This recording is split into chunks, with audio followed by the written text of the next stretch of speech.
একটা ছাড়া দুটো সিটে কন্টেস্ট করব, রেজিনগর এবং বেলডাঙ্গা, এবং জিতে দেখাবো মুর্শিদাবাদের মানুষ কার সঙ্গে আছে।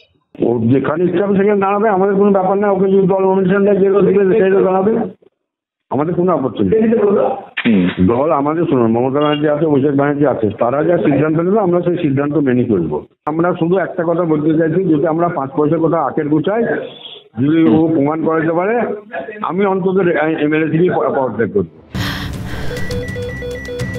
ক্যান্সারে নেই আর ভয়, NCRI হবে এর জয়। আপনাদের ভরসা নেতাজি সুভাষচন্দ্র বোস ক্যান্সার হসপিটাল। দল শোকজ করেছে, তার জবাবও দিয়েছেন, কিন্তু তিনি যে দমাল পাত্র নন তা বুঝিয়ে দিচ্ছেন ভরতপুরের তৃণমূল বিধায়ক হুমায়ুন কবির। এবার 2026-এর বিধানসভা নির্বাচনে মুর্শিদাবাদের অন্য দুটি কেন্দ্র থেকে দাঁড়ানোর হুঙ্কার দিলেন তিনি। সাম্প্রতিককালে বারবার অভিষেক বন্দ্যোপাধ্যায়কে উপমুখ্যমন্ত্রী করার পক্ষে সওয়াল করেন তৃণমূল বিধায়ক হুমায়ুন কবির।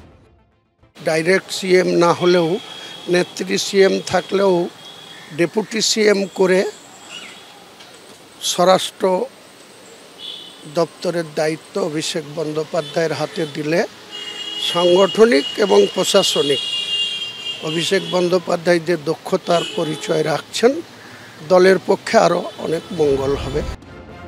এরপরই ভরতপুরের তৃণমূল বিধায়ক হুমায়ুন কবিরকে শোকজ করে দলের শৃঙ্খলা রক্ষা কমিটি। শুক্রবারই তার জবাব দেন তিনি, আর শনিবার দিলেন হুঁশিয়ারি। ভরতপুরের যাদেরকে প্রশ্রয় দিচ্ছে জেলার নেতারা, আগে সাউনি দিয়েছে, এখন অপূর্ব দিচ্ছে, এই পরিস্থিতির পরিবর্তন না হলে হুমায়ুন কবির কোনো অবস্থাতেই কারো কথায় ভরতপুরে ভোটে দাঁড়াবে না। কিন্তু তাই বলে কি নির্বাচনের বাইরে থাকবে হুমায়ুন কবির? মোটেই না। একটা ছাড়া দুটো সিটে কন্টেস্ট করব, রেজিনগর এবং বেলডাঙ্গা, এবং জিতে দেখাবো মুর্শিদাবাদের মানুষ কার সঙ্গে আছে। শোকজের জবাব দিলেও নিজের অবস্থানেই যে অনড় রয়েছেন তা বারবার বুঝিয়ে দিচ্ছেন হুমায়ুন কবির। এমন প্রশ্ন তুলেছেন যাতে কার্যত অস্বস্তিতে তৃণমূলের শীর্ষ নেতৃত্বই। অভিষেক বন্দ্যোপাধ্যায়কে তো আমাদের নেত্রী নাম্বার 2 করেছে, দলের সর্বভারতীয় সাধারণ সম্পাদক বানিয়েছে, তাহলে তারকে সাপোর্ট করাটা কি, কোথায় দল ভঙ্গ হচ্ছে, কোথায় দলের অসম্মান হচ্ছে, আমার এখনো বোধগম্য হচ্ছে না। আমি চিঠি পেয়েছি, আবার আমি মিটিং ডাকবো, গিয়েই বিধানসভায় গিয়ে মিটিং ডাকবো ডিসিপ্লিনারি কমিটির, শৃঙ্খলা রক্ষা কমিটির, সেখানে বসে সিদ্ধান্ত নেব এবং আমাদের সর্বোচ্চ নেত্রী যিনি আছেন তার কাছে আমি তার সঙ্গে পরামর্শ করেই আমরা সিদ্ধান্ত নেব। 2011 সালে কংগ্রেসের টিকিটে রেজিনগর থেকে বিধায়ক হন হুমায়ুন কবির। 2012 সালে বিধায়ক পদ ছেড়ে তৃণমূলে যোগ দেন। 2013 সালে রেজিনগরের উপনির্বাচনে পরাজিত হন হুমায়ুন কবির।